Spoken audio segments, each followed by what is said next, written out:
시작하겠습니다. 모두 기립하여 주시기 바랍니다.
오늘의 초청 말씀입니다.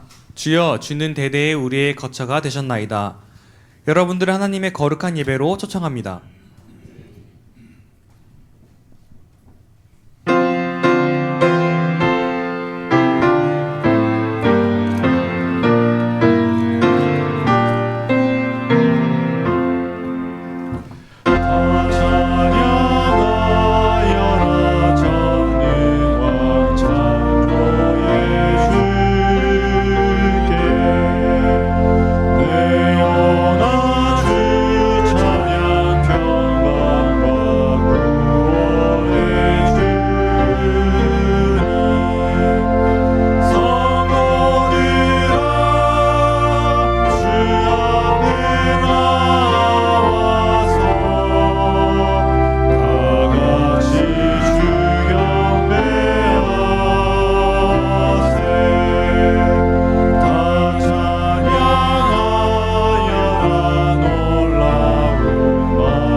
하늘에 계신 아버지 하나님, 창조의 기념일인 이 안식일을 기념하기 위하여 모든 성도들 발걸음을 주님 전으로 인도하시고 주님께 예배할 수 있도록 인도하시니 감사합나이다. 아버지 하나님, 우리가 드린 이 예배가 신령과 진정으로 드리는 산 제사가 될 수 있도록 인도하여 주시옵소서. 아버지, 이 안식일을 통하여 우리가 주님께로 우리의 마음이 향할 수 있도록 도와주시고 주님을 더욱더 사랑하는 그러한 모든 성도들이 될 수 있도록 인도하여 주시옵소서. 아버지, 또한 뜻을 정하여 이제 40일 동안 주님께 이제 간절히 기도드렸습니다. 이제 이 성전 헌당을 위하여 준비하는 모든 가정 위에 함께하여 주시고, 또한 산지와 그러한 이제 허가 절차에 위에도 함께하여 주셔서 모든 절차가 주님 안에서 순조롭게 이루어질 수 있도록 도와주시옵소서. 아버지, 또한 이 안식일에 이제 서울 삼육병원을 위하여 기도하였습니다. 120년 동안 주님께서 인도하시고 눈물과 기도로 주님께 간구하였을 때 지금까지 번창하고 또한 많은 영혼들을 그곳에서 치유하였습니다. 아버지, 새로 건축된 그 기념관이 온전히 주님 안에서 잘 이루어질 수 있도록 도와주시고, 또한 그 건축하는 모든 과정들이 이제 잘 안공될 수 있도록 도와주시옵소서. 그리하여 주님께 더욱더 영광이 되게 도와주시고, 그 병원으로 하여금 많은 영혼들을 또 치유하고 또 많은 영혼들을 주님 앞으로 인도할 수 있도록 인도하여 주시옵소서. 이제 김정은 목사님 단위에 세우시고 말씀하실 때 주님께서 그 말씀 위에 함께 주시고, 또 듣는 저희들에게 감화 감동되어서 주님께 더욱더 가까이 나가는 저희 모든 교우들이 될 수 있도록 도와주시옵기를 예수님의 이름으로 간절히 기도합나이다. 아멘.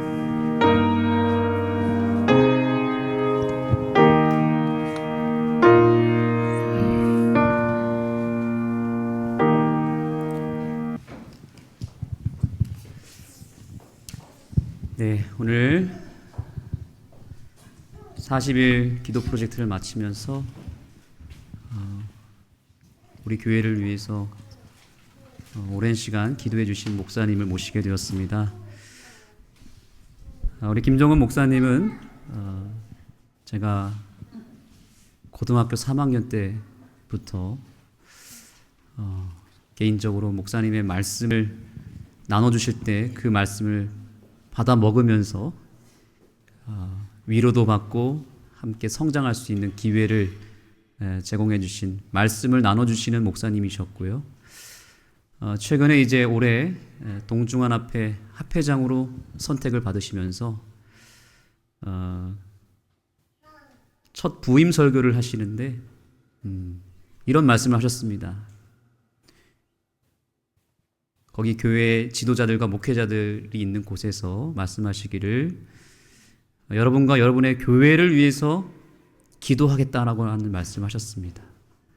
그 말씀이 저에게 큰 힘이 되었습니다. 나도 누군가로부터 이제 목회의 섬김을 받게 되었구나, 이런 생각을 하게 되면서 큰 위로를 얻었습니다. 우리 목사님 실제로 우리 교회를 위해서 기도하시는 분이십니다. 그래서 오늘 특별하게 모시게 되었는데요. 우리 목사님 소개할 때 박수 대신에 우리 목사님이 항상 하시는 인사말이 있습니다. 샬롬이라는 인사말을 쓰시는데, 우리 목사님 인사하실 때 반갑게 샬롬이라고 인사해 주시면 감사하겠습니다.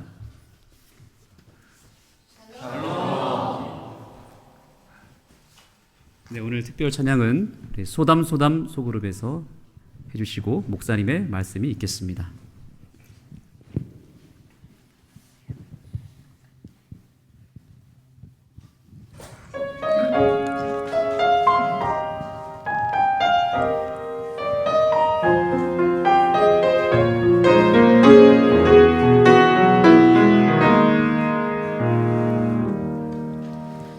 내 삶에 무엇보다 가장 귀한 일은 오직 하나님만이 귀한 분, 금보다 더 귀하고 은보다 더 빛나는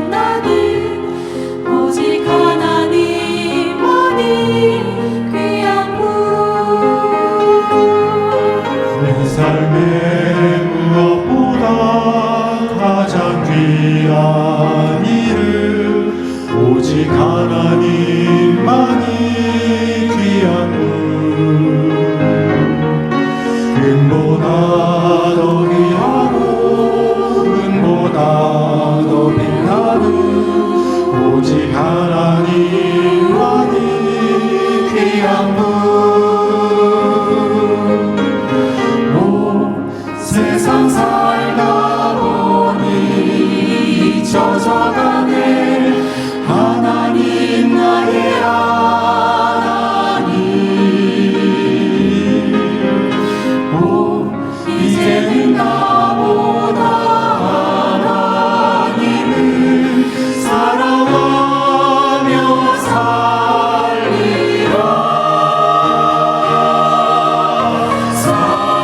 사랑합니다 사랑합니다 나의 하나님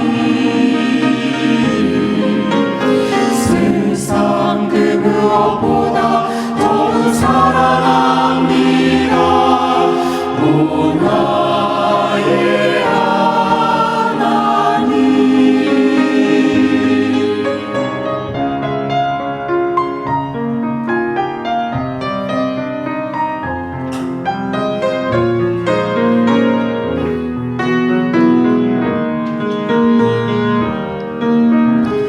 오 세상 살다 보니 잊혀져가네 하나님 나의 하나님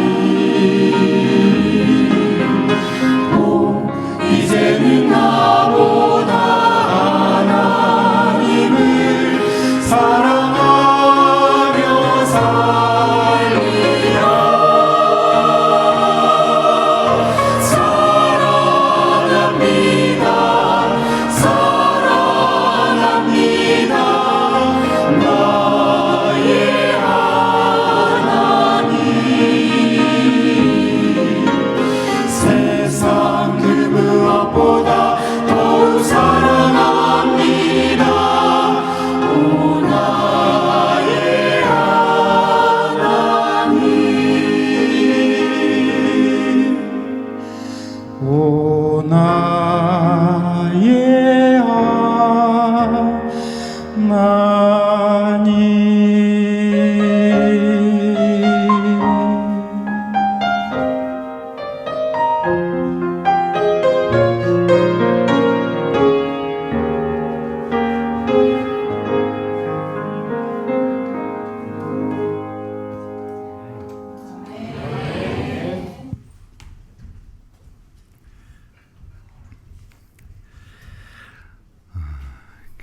너희에게 평강이 있을지어다.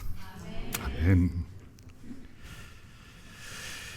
우리는 어떤 그리스도인으로 일상을 살아갑니까? 우리가 세운 신앙적인 목표, 가정의 어떤 앞날에 대한 계획, 혹은 개인의 삶의 여러 단계까지 우리의 삶은 성실하고 근면한 그리스도인 삶을 살고 있고 또 살아가기를 희망하는 하나님의 사람들입니다.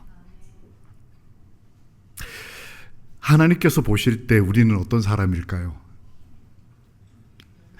한 번은 집회를 마치고 난 다음에 제가 이렇게 문 앞에서 이렇게 인사를 나누고 있었습니다. 그때 한 키가 큰, 머리가 시크티끗한 큰형님뻘 장로님 한 분이 이제 저하고 대화를 잠깐 나누고 있었습니다. 근데 한 여집사님이 저를 이렇게 보고는 반갑게 인사를 하셨는데 이 목소리 톤이 좀 컸습니다. 그래서 성도님들이 인사를 나누시다가 갑자기 이분이 너무 크게 인사를 하시는 바람에 다들 대화를 멈추시고 저희 쪽을 쳐다보셨습니다. 여집사님이 저를 보시고는 목사님 너무나 반갑다고 인사를 하셨습니다. 그리고는 이렇게 말씀하셨습니다. 목사님은 언제 봐도 목사님 같습니다 라고 인사를 하셨습니다. 여러분, 이게 칭찬일까요? 안 칭찬일까요? 저는 그날 칭찬처럼 들렸습니다. 기분이 좋았습니다. 그래, 언제 봐도 목사 같다. 걸음걸이도 목사처럼 걷고 밥 먹는 것도 그리스도인처럼 먹고, 뭐 기도할 때도 굳이 경건한 단어를 골라가면서 이 착한 척하고, 목회 한 30년쯤 하고 나면 그러지 않겠습니까? 근데 이 여집사님이 저만 반가운 게 아니셨나 봐요. 옆에 그 큰형님뻘 장로님이 계셨는데 그 장로님한테도 저한테 하는 것과 똑같이 인사를 하시는 거예요. 아, 장로님 반갑다고. 그리고는 끝에 이렇게 얘기를 했습니다. 장로님은 언제 봐도 예수님 같으세요 라고 인사를 했습니다. 저희 둘이 서 있는데 저는 언제 봐도 목사 같고, 제가 그날 밤 잠을 못 잤습니다. 이게 뭔가 잘못된 것 같은데 인정하자니 속이 상하는 거예요. 한 60년쯤 안식일교회를 다녔으면 누가 봐도 안식일교회 같지 않겠습니까? 게다가 제가 오늘 교회 오다 보니까 하늘이 보이면서, 야, 우리 하늘숲 교인들은 교회 오실 때마다 하늘 가는 기분이시겠다. 교회에서 떠나서 저 내려가실 때는 진짜 가기 싫으시겠다. 이런 생각하며 올라왔는데, 이 올라오실 때마다 누가 봐도 저 차는 안식일 교인차. 토요일 아침에 이 아무도 안 사는 산 중턱으로 올라가니, 근데 예수님 같지 않은 거예요. 생각하는 거, 행동하는 거, 말하는 거에서 안식교인 같고, 심하게는 기독교인 같은데 예수님 같지 않은 사람. 내가 곧 그들을 나의 성산으로 인도하여 기도하는 내 집에서 그들을 기쁘게 할 것이며 그들의 번제와 희생을 나의 제단에서 기꺼이 받게 되리니 이는 내 집은 만인의 기도하는 집이라 일컬음이 될 것입니다. 여호와의 산에 오른다는 게 뭘까요? 하나님은 설명하셨습니다. 너희가 오르는 게 아니고 내가 인도하는 것이다. 나의 성산. 그리고 옛날 이스라엘 백성에게 있어서의 성산은 예루살렘에 있는 시온산, 즉 성전이 세워진 이제 해발 한 600, 700m 정도에 있는, 그래서 산을 가려면 산을 올라가는, 우리 이 하늘숲 교회처럼 산을 올라가는 형편이었어요. 오르막을 올라가야 됐습니다.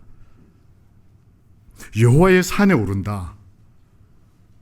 하나님께서 인도하실 것이고 그곳에 내 집이 있고 나의 제단이 있고, 근데 목적이 뭐냐면 내가 거기서 하늘숲 성도들을 기쁘게 할 것이다. 제가 이제 붉은 글씨로 내 집, 나의 이렇게 하니까 하나님의 집이 정말 소중하고 귀하고 중심적이고 목적성을 띈다고 이해하기 쉽지만 하나님은 전혀 다르게 생각하신 거예요. 하나님은 여기 내 집 맞아. 헌당 중요해. 그리고 성산도 중요하다. 올라와야 돼. 근데 목적이 뭐냐? 헌당이 목적이 아니고 내가 그곳에서 너희를 기쁘게 해주겠다. 이 장막이라는 단어와 성막이라는 단어가 출애굽기에서는 이 성전에 관련돼서 표현될 때 좀 혼용이 됩니다. 그런데 정확하게 보면 이런 표현이 좀 나옵니다. 이 아시는 대로 교회는 하나님께서 진 중에 너희 중에 거할 성소를 내가 짓겠다라고 해서 교회의 목적이 무엇인지를 정확하게 밝히셨어요. 근데 사실 알고 보면 첫 교회는 진과 멀리 떨어져 있는 곳에 교회가 세워졌습니다. 이 사실을 아십니까? 모세가 처음 성막을 지은 게 원래 첫 교회가 아니고 솔로몬이 교회 지은 것, 그 전에 모세의 성막이 있었고 모세 성막 전에 모세가 십계명을 받고 성막 세우기 전 그 사이에 장막이라고 표현되어 있는 하나님이 거하시던 곳이 있었습니다. 근데 그 위치가 어디였냐면 성경 표현에 보면 진과 멀리 떠난 어떤 곳이었어요. 원래 저게 정상입니다. 나중에 모세가 장막을 지을 때는 세지파 레위인 가운데, 그럼 한 가운데 12지파 한 가운데에 성소가 있었어요. 이게 원래 하나님이 내가 너희 가운데 있고 싶어 하는 우리 하늘숲 교회를 짓는 하나님의 목적이었습니다. 그런데 왜 교회가 진 멀리 떨어져서 세워졌을까요? 이것 때문이었습니다. 그 교회의 가장 중요한 하나님의 말씀을 하나님께로부터 직접 받고 있던 그 똑같은 시간에, 즉 교회가 건축되거나 혹은 우리 하늘숲 교회가 가지고 있는 위대한 어떤 여러 뜻들이 40일 기도를까지 진행되고 있는데, 실제 이스라엘 백성의 저 원주 시내세의 삶은 이랬다. 우리가 지금 생각하면 어떻게 하나님이 시내산에 이렇게 구름이 이렇게 내렸고 거기가 이 하나님의 임재하심 때문에 이렇게 빛이 이렇게 비쳐나왔거든요. 눈으로 보는 하나님의 임재와 매일 만나를 먹으면서 어떻게 송아지를 우상 숭배할 수 있을까? 궁금하지 않습니까? 그런데 사실은 이 사람들은 이게 우상 숭배인지를 몰랐습니다. 부자서지자에 보면 어떻게 나오냐면, 이스라엘 백성이 모세가 간 지 40일이 됐는데 40일 기도하자는데 기도 끝이 다 돼서 어제 기도가 마쳤대는데 아무 변화가 없는 거예요. 기도했대는데 내 마음에 변화가 없는 게 더 당황스러운 겁니다.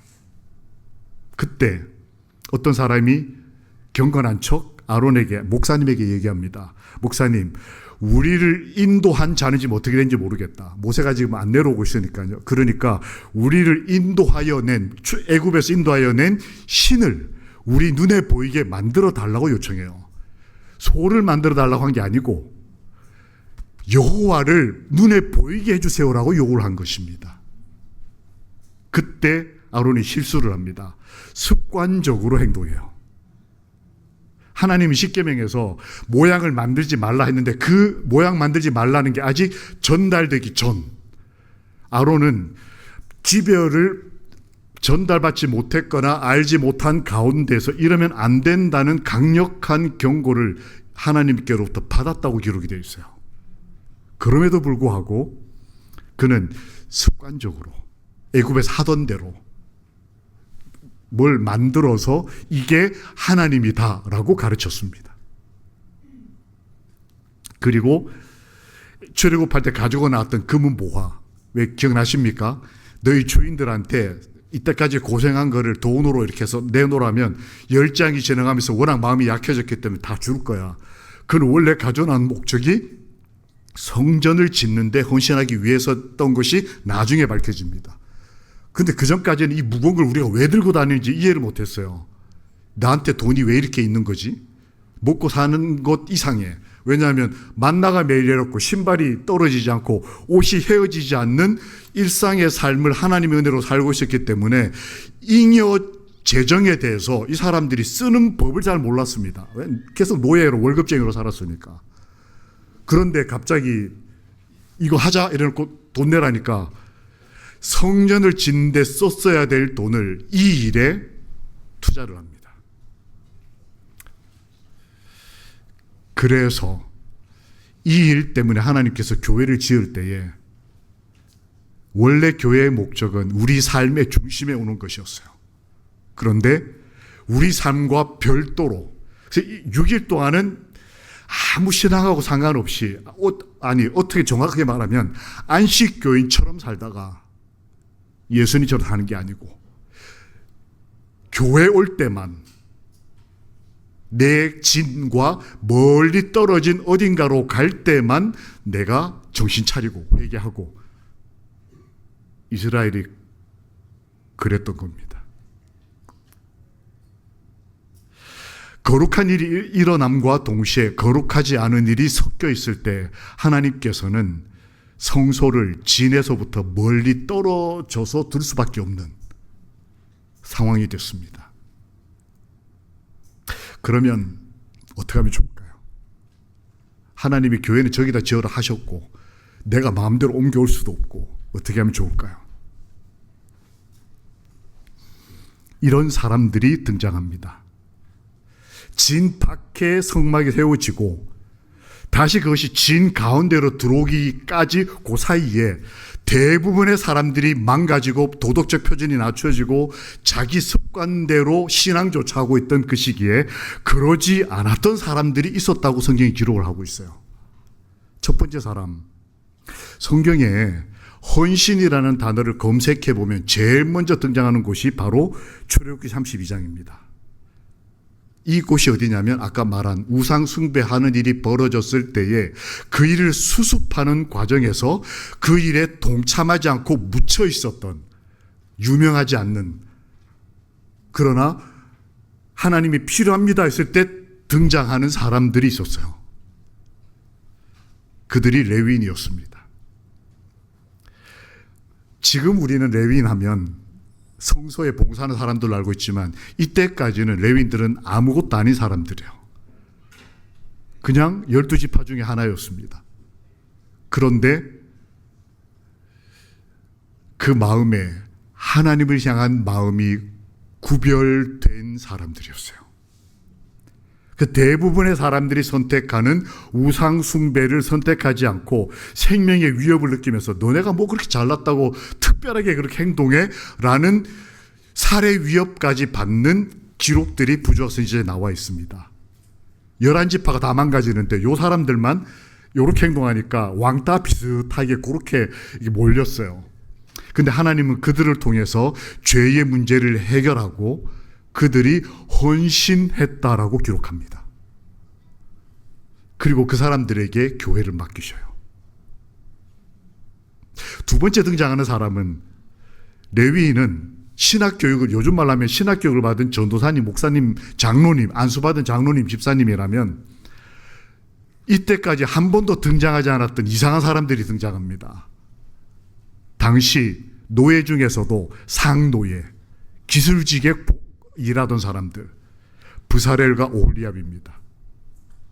이때 당시 최고위직은 성직자들이었어요. 신을 모시는 데 관련된 사람들, 유대인만이 아니고 애굽 안에서도 신전에서 일하는 사람들이 최고위직, 그 다음에는 정치인들, 뭐 이렇게 이제 등급이 나눠지고 제일 하급민 중에 하나가 뭐냐면 기술직이었어요. 그런데 브사렐과 오홀리압은 어떤 사람이냐면 예를 들면 뭐 이렇게 설계 잘하는 사람, 기계 잘 만드는 사람, 건축하는 사람. 그런데 성경 표현에 하나님의 성전을 짓는 일에 마음이 뭐한 사람? 원한 사람. 돈에 의해서 남이 시켜서 하는 게 아니고 기도하고 내가 지금 할 수 있는 일은 그때 당시 가치로 봤을 때에 존중받지 못하는 전문성을 가지고 있었지만 하나님을 위해서라면 난 이걸 하겠다고 생각하고 자기를 바친 브사렐과 오홀리압이라는 사람을 통해서 하나님의 설계가 구체화되고 그게 나중에 교회가 됩니다. 마음에 원하는 사람. 이 성경 표현이에요. 세 번째 등장하는 사람은 마음에 뭘 받은 사람? 감동을 받고 슬기로운 누구요? 여러분 잘 아시는 대로 성경 역사에서 여자는 족보에도 못 들어갈 뿐만 아니고 사람 숫자 셀 때도 못 들어갔어요.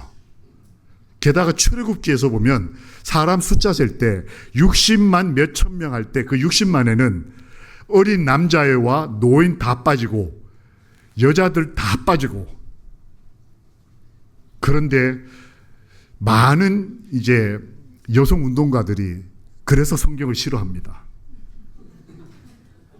여권과 충돌하는 것처럼 보이는 거예요. 그런데 성경을 자세히 보면 창조 때부터 하나님은 여성의 중요성을 귀히 보셨어요. 여기가 그 장면입니다. 아론 같은 위대한 목사가 망가지고 있을 때 보통 성경에 마음의 감동을 받는다라는 표현은 어디와 연결이 되냐면 성령과 연결이 돼요.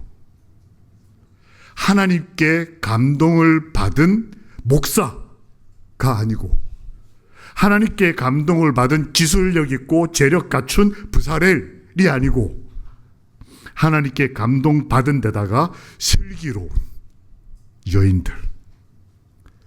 이거 성경 표현 그대로 제가 따온 거예요.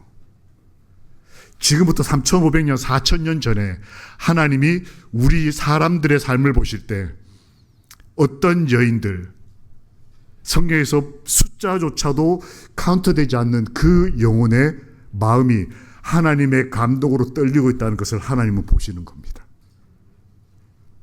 야, 정말 하나님 참 좋으신 분이에요. 기술직, 여인들, 그리고 소수의 무리에서 힘없이 사료 위협받으며 한쪽 구석에 몰려있던 사람들, 이런 사람들의 그 마음을 보시고, 그리고 그 다음 등장하는 사람은 모세입니다. 함께 좀 읽어보실까요? 시작.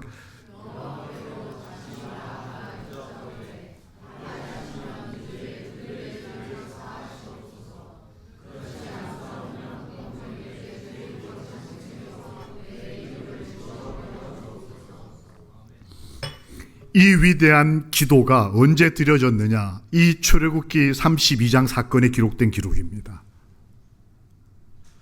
누군가는 교회를 위해서 자신을 봉헌하는 것입니다. 바치는 거예요. 그 결과로 진에서 멀리 떨어져 있던 성막이 진 한가운데로 옮겨져 와서 지어지게 된 것입니다. 대다수의 사람이 무너진 시대라 할지라도, 대다수의 사람이 자신의 재능과 재력을 함부로 쓰는 시대라 할지라도, 어떤 그리스도인이 예수님처럼 헌신하고 자신의 재능을 마음에 원하는 바대로 하나님께 바치고, 그리고 하나님께 마음에 감동받는 순간을 놓치지 않는 슬기로운 믿음, 그들에 의해서 교회가 드디어 진 가운데로 내 삶 중심으로 들어온 것입니다. 그래서 출애굽기 40장 끝에는 이렇게 기록되어 있습니다. 낮에는 여호와의 구름이 성막 위에 있고 밤에는 불이 그 구름 가운데 있음을 이스라엘 온 족속이 그 모든 행하는 길에서 친히 보았더라. 출애굽의 완성은 가나안에 들어가는 게 아니고 여호와의 임재였어요. 그게 출애굽기의 끝입니다. 보통 출애굽기 하면 어딘가로 가야 할 것 같고, 이 뒤에 산이 다 개발되어야 할 것 같고, 다 끝나야 완성이라고 생각할 수 있겠지만, 그것도 완성의 또 다른 표현이겠지만, 진정한 이스라엘의 완성, 출애굽의 완성은 여호와께서 그들 가운데 임재하심을 경험하는 거였어요. 제가 학생 전도사 때 이제 교회에서 봉사를 마치고 이제 생활관으로 기숙사로 돌아왔습니다. 근데 저 같은 친구, 같은 학년에 다른 전도사님이 와서 저한테 이렇게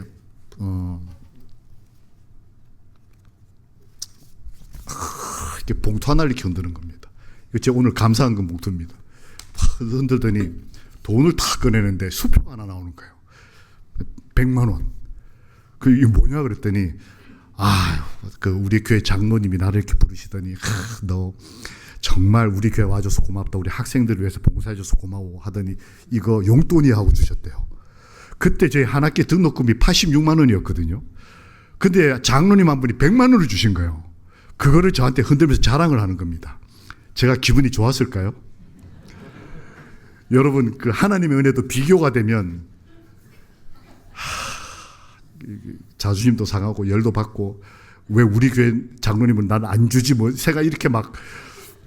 그래서 참았어요. 저는 그리스도인이니까, 학생 전도사니까 이런 거는 이겨내야 돼 뭐 이러고 넘겼습니다. 근데 그 다음에 오더니 토요일 저녁에 이 친구가 밥을 안 먹는 겁니다. 그때는 기숙사에서 밥을 먹는 것만도 은혜일 때였어요. 이 식권을 살 수 있는 돈이 없는 어렵게 공부하는 학생들도 꽤 있을 때였습니다. 그러다 보니까 저녁 식사를 먹을 수 있는 사람이 안 먹는다는 거는 이상한 상황인 거예요. 그 제가 이제 오늘 하루 종일 교회에서 봉사하고 힘들고 배고플 텐데 왜 밥을 안 먹어 그랬더니 안 먹는다는 거예요. 그럼 그러니 속이 안 좋거나. 일요일 아침에 축구를 하고 아침을 먹는데 이 친구가 또 밥을 안 먹는 거예요. 왜 그래, 너 뭐 문제 있어? 아니라고. 점심때가 돼서 물었습니다. 하루를 굶는 거 너 기도 중이냐? 그랬더니 그것도 아니다. 왜 밥을 안 먹으래? 그랬더니 씩 웃더니 하는 말이, 우리 장로님이 나 수고한다고 오늘 저녁, 일요일 저녁에 밥을 사주기로 했는데 워커힐 호텔에 사주기로 했대요. 워커힐 뷔페. 그러니까 이 친구가 거기 가서 많이 먹으려고 토요일 저녁부터 밥을 안 먹는 거예요. 요즘은 그게 좀 우습게 들리지만 그때는 뷔페 간다 그러면 밥 굶고 갈 때, 뭐 저만 그런가요? 하여튼 그럴 때였어요. 얘가 그때도 한 10몇만 원 했던 것 같아요. 그러니까 좋은 곳에 가서 밥을 먹는다니까 토요일 저녁부터 밥을 안 먹으면서 저희들 보면서 자랑을 씩 하는 거예요. 나는 조금 이따 워커힐 갈 사람이야. 그러니까 학교 기숙사 밥이 맛이 있었겠습니까? 저는 그날 기숙사 밥이 어땠을까요? 밥을 먹는데 교회가 가기 싫은 거예요. 저희 교회. 저는 제가 봉사했던 교회가 천막교회였습니다. 저는 시골 출신이라 서울은 다 좋은 데인 줄 알았거든요. 근데 서울 교회 중에 천막으로 지어진 교회가 있다는 걸 저는 서울 가서 처음 봤어요. 여름에는 냄새 엄청 나고요. 선풍기 2대 있는데 한 대는 목사님 옆에, 그리고 한 대는 할머니 앞에, 나머지는 알아서. 정말 어렵고 힘든. 근데 학생들은 60명이 넘었습니다. 학생만. 그러니까 그 조그마한 천막 안에 한 이만큼 됐을 것 같아요. 한 200명이 와글와글 덥죠. 근데 저는 아무도 교인들이 밥 한 끼를 안 주시는 거예요. 여러분, 우리 박성 목사님께 식사 때 좀 종종 하셔요. 좀 밥 좀 사주세요. 충분히 잘 이렇게 섬겨주신다고 알고 있습니다. 그러니 목사님이 저렇게 헌신하시죠. 근데 저는 보시다시피 사랑받을 모양이 아니었나 봐요. 그때까지 교인들이 아무도 저한테 밥 먹자고 하신 분이 없다는 게 기억이 난 거예요. 그러니까 제가 화가 나는데, 어떤 사람은 워크에 가서 밥 먹고, 어떤 사람은 이제 생각이 이렇게, 이제 사람이 이렇게 생각이 발전을 하지 않습니까? 우리 교인들이 나를 싫어하나 보다. 그러니까 밥을 안 주는 거겠지. 그럼 어떻게 해야지? 사람들이 나를 싫어하면 내가 목회를 할 수 있을까? 목회하면 안 되겠지? 그러면은 신학과를 그만두고 전공을 바꿔야 될까?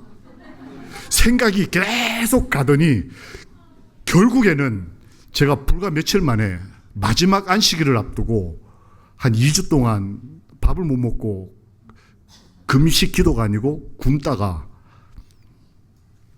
자퇴서를 썼어요. 나는 사람들 앞에서 목회를 하면 안 되나 보다. 여러분, 밥 한 끼가 그렇게 중요해요.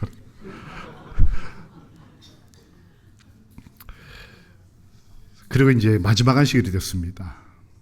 이제 자퇴서를 제가 이렇게 쓴 상태에서 이 안식일 끝나고 나면 이제 1년이 맞춰지고, 이제 교회를 가서 앉아 있는데 교인들이 오셔가지고 기쁜 안식일이라고 하는데 하나도 안 기쁘고요. 애들이 60명 정말 1년 동안 사랑했는데 다 귀찮고 딱 산거지들 같고. 근데 그때 당시 아저씨 한 30, 40대쯤 되는 젊은 부부 2분이 그때 아들 2을 한삼 고등학교 하나 중학교 보내. 그리고 제가 지금 가르치는 학생반에 2이 있는 부모님이 저한테 오시더니, 전도사님 혹시 오늘 저녁에 시간, 나 시간 많다고. 이분들이 깜짝 놀라요. 우리가 무슨 말 할 줄 알고 혹시 저녁 먹자는 거 아니냐 그랬더니 어떻게 알았냐고. 저는 그 밥 한 끼로 목사가 됐습니다. 그게 마지막 안식일 날 그 가정이 저한테 밥 먹자고 하는 바람에 제가 이 신학과를 계속할 용기를 얻었게 됐어요. 오후가 됐는데 그 아이들이 오더니, 전도사님 저희 집에 오시래요. 알아. 아침에 아빠 엄마 말씀하셨어. 학생반 다 오래요. 나만 부르는 거 아니야? 그랬더니 아닌데요. 60명 다 가고 끝에 끼어서. 그게 중교동 교회였습니다. 불암산을 사이에 놓고 이쪽이 삼육대학이고 산을 넘어가면 중계동교예요. 제가 학생들이 헌금 낼 돈이 없다 그래서 전도사가 버스 타고 다니면 안 되겠다 싶어서 산을 넘어 교회를 다녔어요. 그러니까 이제 길을 잘 알았어요. 근데 아이가 자기 집을 간다고 가는데 보니까 자꾸 이렇게 불암산 산을 위로 올라가는 겁니다. 마을이 끝났는데도 야 너희 지금 마을 끝났는데 어디 가냐? 이 길을 내가 저기 넘어가면 삼육대학이잖아 그랬더니 아이들 아니에요 저기가 저희 집이에요 하고 보니까 이 정도 높이 불암산 중턱 마을 끝나고 중계동이 끝나고 산 정상 사이의 중간쯤에 비닐하우스가 한 동 있는 거예요. 저는 천막교회도 처음 봤지만 비닐하우스에서 사는 사람도 처음 봤어요. 특용작물 키우려고 하는 그런 비닐하우스 개념이 아니고 가정을 들어갔더니 짧은 비닐하우스 안에 칸이 이렇게 두 칸이 막아져 있는데 앞에는 응접실 겸 이렇게 해서 부엌, 중간 칸은 아이들 방, 끝 칸은 안방.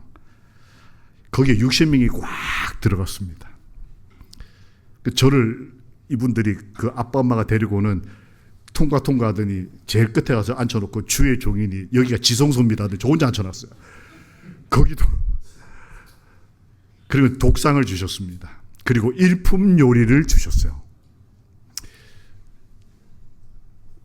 제가 처음으로 그러니까 교회를 섬기면서 대접받은 첫 식사 일품 요리 메뉴가 뭘까요? 라면이었어요. 근데 그때 당시는 라면도 비싸가지고 여기 어른들 기억나십니까? 라면 몇 개 하고 그다음 뭐요? 국수를 이렇게 넣어서 라면 향만 나게 하는 그래서 먹다 보면은 숟가락으로 퍼먹어야 되는 그런 거였어요. 그런데도 좋았습니다. 그래서 막 먹고 있으니까 그래도 제목은 식사 초대니까 뭐 라면을 먹든 워커의 뷔페든 이건 상관없다. 식사 초대다. 하나님 감사합니다. 어떻게든 해보겠습니다. 생각하고 막 먹고 있는데 이 두 분이 저한테 이렇게 오시더니 말씀을 하셨는데 전사님 우리 아이들을 잘 이렇게 기도해주고 가르쳐서 고맙다고 끝날 때가 다 돼 가시는데 대접은 하고 싶은데 우리가 시골에서 농사 짓다가 아이들 삼육교육 시키고 싶어가지고 서울을 왔는데 온 지 얼마 안 돼서 아직 안정이 안 됐다고. 그때는 중학교도 고등학교도 다 학비 낼 때였습니다. 일주일 벌어가지고 학비 내고 뭐 이러다 보니까 대접은 하고 싶은데 전사님 혼자 오라면 안 올 것 같아서 60명 다 대접하려는 일이 커졌습니다. 저는 혼자 오래도 갈 건데 그러니까 이분들이 뭐라고 얘기를 하냐면 3달 전부터 준비를 했대요. 60명 식사 대접을 하려고 하다 보니까 이게 좀 규모가 커졌고 저는 3달 전부터 사람들이 나를 싫어하나 보다. 목회를 해야 되냐 말아야 되냐 이러고 있었는데 어떤 사람은 몇 개월 동안 마음에 작정을 하고 누군가를 사랑하고 섬기기 위해서 이렇게 사랑을 모으고 있었더라고요. 제가 그 얘기를 듣는데 울컥했어요. 제가 멈추고 먹지도 못하고 이러지도 저러지도 못하고 가만히 있으니까 이 여집사님이 저한테 이렇게 무릎을 이렇게 오시더니 제 귀에다 이렇게 대시더니 저만 듣게 이렇게 전도사님 그래도 전도사님 거는 떡라면이에요. 이거 아시죠, 그죠? 주의 종이라고 학생 다는 못 주고 가래떡 얻어서 요만큼 구해가지고 제 그릇에다가만 요만큼을 넣으셨더라고요. 그 진짜 뒤적뒤적 해보니까 저 밑에 떡 몇 조각이 들어가 있는 거예요. 그래도 전도사님 거는 떡라면이라고.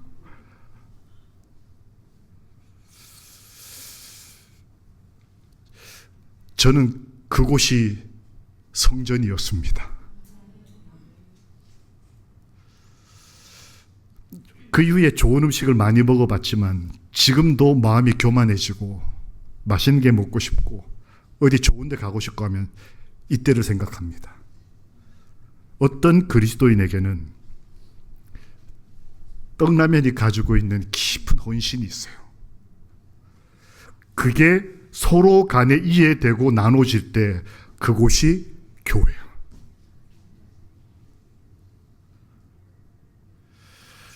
모세는 자신을 봉헌했습니다. 그 이후에 똑같은 생각을 아니 모세가 닮고 싶었던 그분, 예수님이 그 자리에 서셨어요. 그리고 똑같은 기도를 하셨습니다. 아버지, 여러분과 저를 용서해 주십시오. 당시 여러 열악한 성도들과 헌신과 교회의 형편들이 어려웠지만 주님은 정의하셨습니다. 이곳은 내 교회다. 내 집이다. 남의 집, 누구의 집, 누구의 헌신이 아니고 내 집이라고 주님이 말씀하셨어요. 예수님이 이 땅에 계실 때에 성전을 봉헌하는 정신이 뭔지를 가르쳐 주셨습니다. 왜 예수님이 그 교회를 정결케 하시고 그 삶을 질서를 바로잡고 성도들에게 성전과 성전의 삶이 어떤 것인지를 왜 좀 격한 모습으로까지 보일 수밖에 없었을까요? 정결이 필요했기 때문에 그렇습니다. 교회는 진에서 떠나 있는 것이 교회가 아니고 내 삶 중심으로 와야 하는 것이 교회고 봉헌이라는 것을 예수님이 보여주고 싶으셨어요. 주님은 교회의 정신이 어떠해야 되는지를 보여주셨습니다. 한 가난한 할머니를 예수님은 주목해서 보셨어요. 헌금의 많고 적음을 강조하신 게 아니었습니다. 교회 안에서 영혼의 가치와 한 영혼이 가지고 있는 헌신의 마음의 무게가 얼마나 귀한지를 주님은 실제적인 예로 보여주시면서 이런 걸 회복하는 게 봉헌이라고 하는 걸 보여주셨어요. 교회에서 말씀의 가치와 정신이 사라질 때 주님은 안식일의 정신과 안식일의 참된 의미를 다시 일으키시기 위해서 안식일마다 규례대로 성전으로 가셨습니다. 그리고 말씀하셨습니다. 내가 다시 짓겠다. 예수는 성전된 자기 육체를 가리켜 말씀하신 것이라. 주님이 생각하고 있는 봉헌, 성전의 봉헌, 헌신은 자기를 바치는 거였어요. 모세가 그 예수님을 닮았던 거예요. 예수 그리스도의 봉헌. 어떻게 보면 이 진과 멀리 떠난 장막, 이거는 참 하나님 참 섭섭합니다. 우리는 아직 제대로 교육도 못 받았고 출애굽한 지 얼마 안 됐고 그 다음 아직 모세는 저기서 내려오지도 않았고 구체적으로 교육도 받지 못한 상태에서 왜 굳이 장막을 저렇게, 그래서 저 하늘숲 교회는 왜 교회를 저 산중턱에다가 마치 노아시대 때 배를 왜 산에다가 만들어, 뭐 이런 상황. 예수님은 이 답을 어떻게 보이셨을까요? 이것에 대해서 부자 선지자 본교주석은 이렇게 썼습니다. 이것은 모세를 배려한 긍휼이었다. 모세가 하나님이 우리 데이트하자 그러면 그 나이 많은 모세가 80 넘은 사람이 이제 뭐 120 다 돼가는 사람이 주르륵 어디로 올라가야 돼요? 시내산 올라가야 돼요. 그것도 혼자. 그것도 한 번 가면 40일. 먹을 것도 없어요. 마실 것도 없고. 그러면 120이 다 된 이 할아버지가 80에서 120 사이에 예수님 만날 때마다 교회 예배 드릴 때마다 시내산을 올라간다 생각해 보세요. 이 보통 일이 아니었을 거예요. 그런데 하나님이 보실 때 이스라엘 백성의 가운데는 죄가 아직 남아있고 서로 간에 무시가 있고 경쟁이 있고 안타까움이 있다. 그런데 모세를 계속 부르자니 그래서 생각해낸 게 산을 내려오신 긍휼. 저는 이 장면에서 이 땅에 오신 예수님의 모습을 보는 겁니다. 내가 거룩하니 너희도 거룩해야 돼. 자, 다 올라와.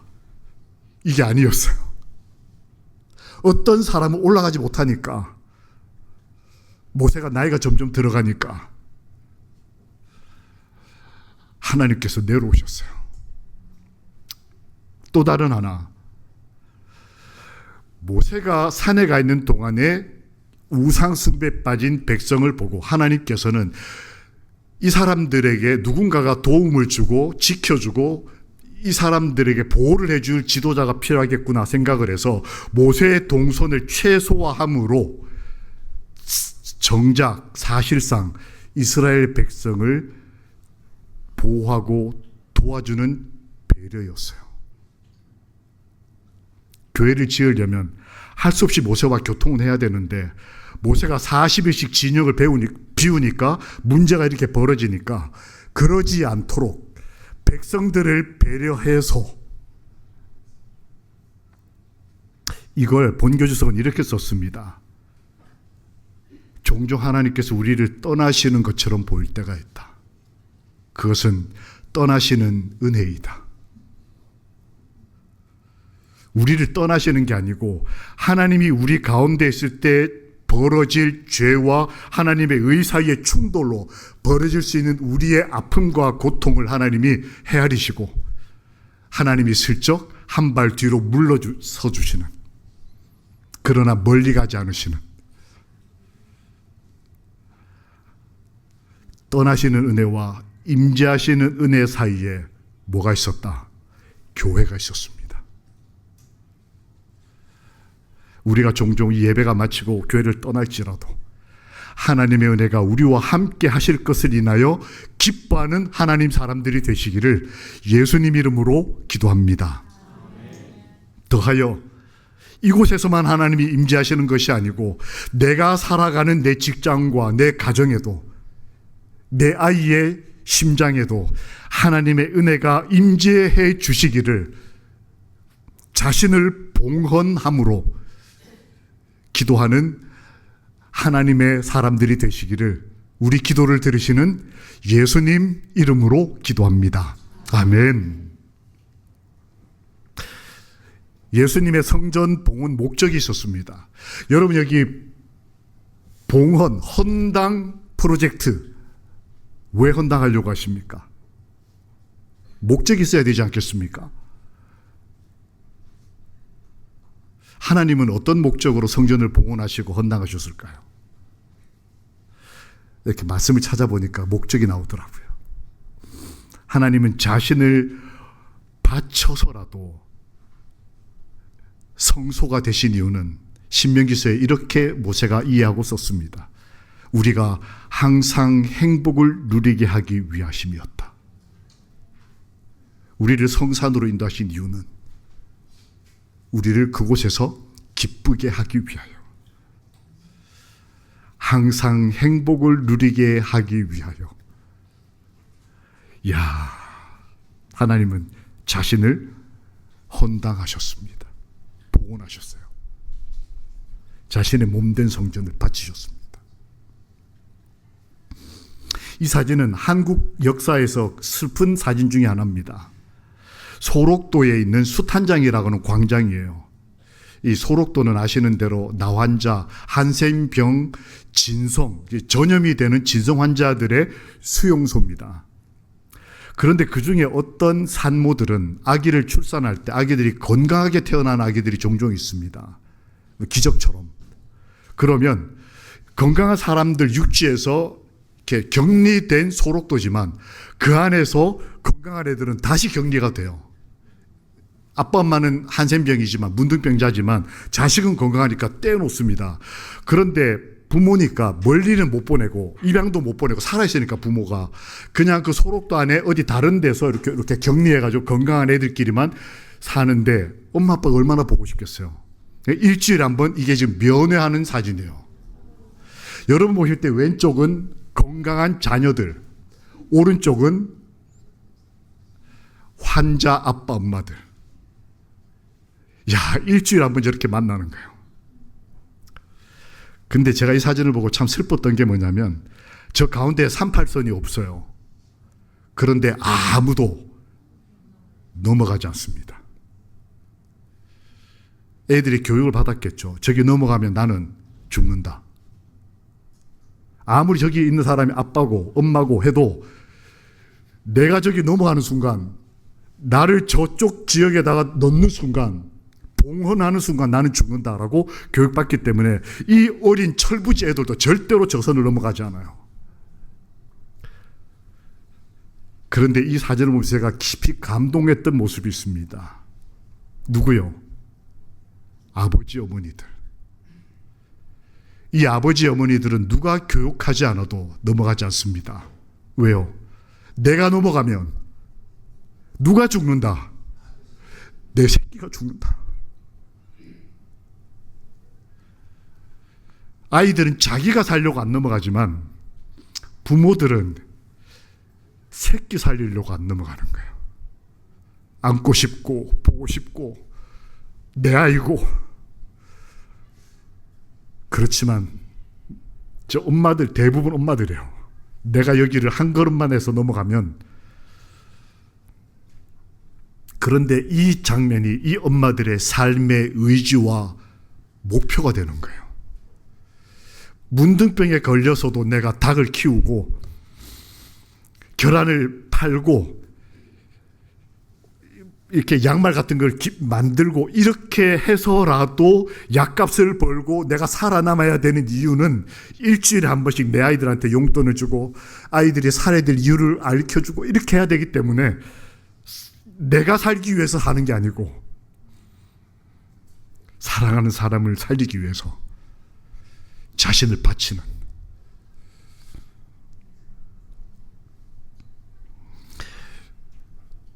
거리를 두는 사랑. 하나님이 멀리 계신 것이 아니라 평생에 살아야 할, 헌신해야 될 이유를 우리들에게 성소라는 것을 통해 보여주십니다. 만남의 장소. 하나님은 이곳을 사랑해야 될, 우리는 살고 싶어 이곳에 나와요. 구원받고 싶고 행복하고 싶고, 목사이면서도 여기 와서 내 새끼가 잘 됐으면 좋겠고. 그런데 우리 아버지께서는 우리를 살리기 위해서 이곳을 짓고 우리를 행복하게 해주기 위해서 자기를 바치고 헌신, 헌당, 봉헌하신 것입니다.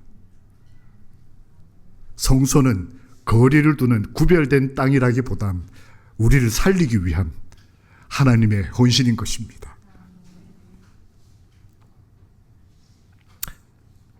우리도 그런 성전이 되면 얼마나 좋을까요? 봉헌 프로젝트.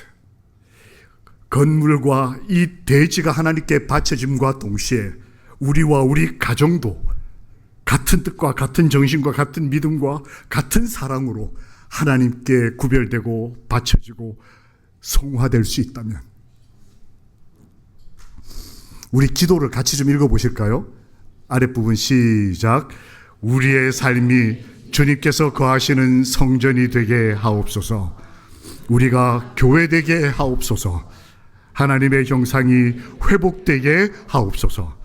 하나님께 영광. 이 교회, 우리 성도들께서 지으신 이 교회가 우리의 몸이 되고 우리의 가정이 되면 하나님께 온전한 영광이 될 것을 믿습니다. 아멘. 저는 어릴 때 교회가 불타는 걸 본 적이 있습니다. 제 생애 최악의 날로 기억되는 하루였습니다. 그 불타는 교회로 뛰어들어가던 아버지의 뒷모습을 봤던 기억이 납니다. 그래서 아마 제 기억에는 트라우마로 이렇게 남았던 것 같습니다. 그게 회복되는 것은 성전을 봉헌할 때였습니다. 춘천에 가면 저렇게 비슷하게 생긴 교회가 하나 있습니다. 목회 초년병 시절에 교회를 건축하고 헌당했던 기억을 가지고 있습니다. 그때 저는 어릴 때 이 교회 불타던 기억, 그것에 대한 아픔으로부터 회복이 됐던 기억이 납니다. 하나님께서 하늘숲 교회 성도들에게 이 귀한 봉헌의 길을 허락하시고 동행하고 계십니다. 이 길이 최악의 기억으로 남으시겠습니까? 아니면 내 인생 최고의 기억으로 남는 하루하루가 되시겠습니까? 하늘숲교회 정경사진을 보내달랬더니 목사님이 이걸 보내주셨는데 제가 참 관심 갔던 게 여기 혼자 서 있는 저분이었어요. 저분은 왜 저렇게 혼자 서 있을까 제가 여쭤보고 싶었습니다. 십자가를 받쳐들고 있는 저분이나 한 마음으로 기도하고 있는 모든 성도들이나 이 교회가 계획하고 꿈꾸는 것들이 단순히 계획과 건물과 대지가 그 뜻의 전부가 아니고 넘어서서 우리가 교회가 되고 우리의 가정이 교회가 되는 참된 하늘숲이 이곳에서 조성되고 이 가운데 여호와께서 임하시기를 예수님의 이름으로 축원합니다. 오늘의 주제절, 주여, 주는 항상 우리의 안식처가 되셨나이다. 이곳이 아니라 이곳의 주인 되신 예수께서 우리의 안식처가 되시기를 우리 주님, 우리의 안식처 되시고 구원자이신 예수님 이름으로 기도합니다. 아멘.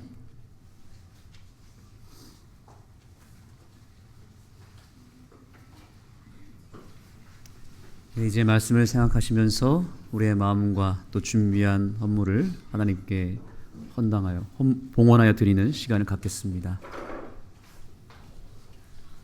그리고 헌금이 마치신 다음에는 각자 개인 기도 하시겠습니다.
네, 우리 함께 기립하셔서 마치는 찬미 눈을 예수께 돌려 찬미를 부르겠습니다.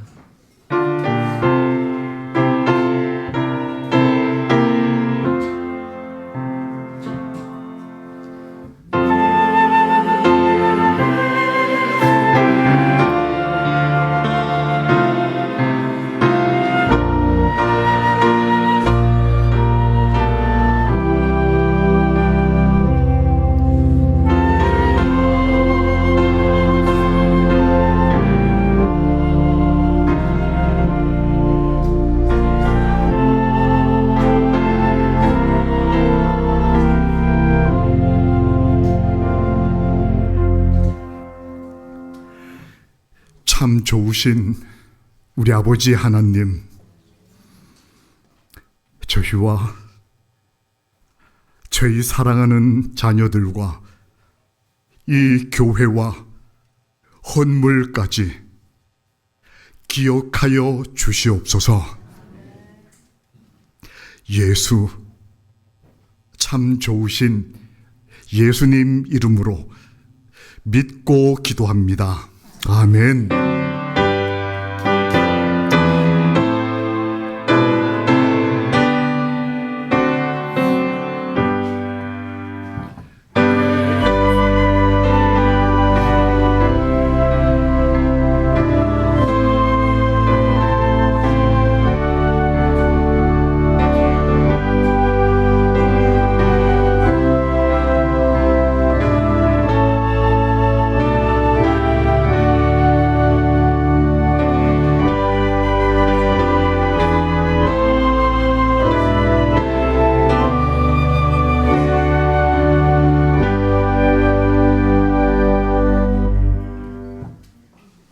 예, 오늘 우리 지난 야외 예배 때 사진 콘테스트를 했죠. 오늘 시상식을 하도록 하겠습니다. 먼저 감사상입니다. 우리 선교회장님 잠깐 나오시고요. 선교회장님 잠깐 나오시죠. 감사상은 어느 소그룹이에요? 네, 마주봄 소그룹 나오시기 바랍니다.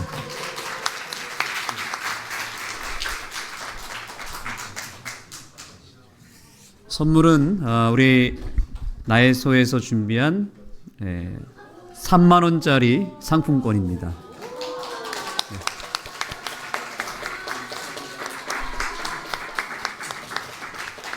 네, 다음 감사상입니다. 행복상 사랑방 소그룹입니다. 네, 사진이 참 행복해 보이죠? 네, 그리고 마지막 은혜상 예담소 소그룹입니다. 네, 소그룹 나오시죠.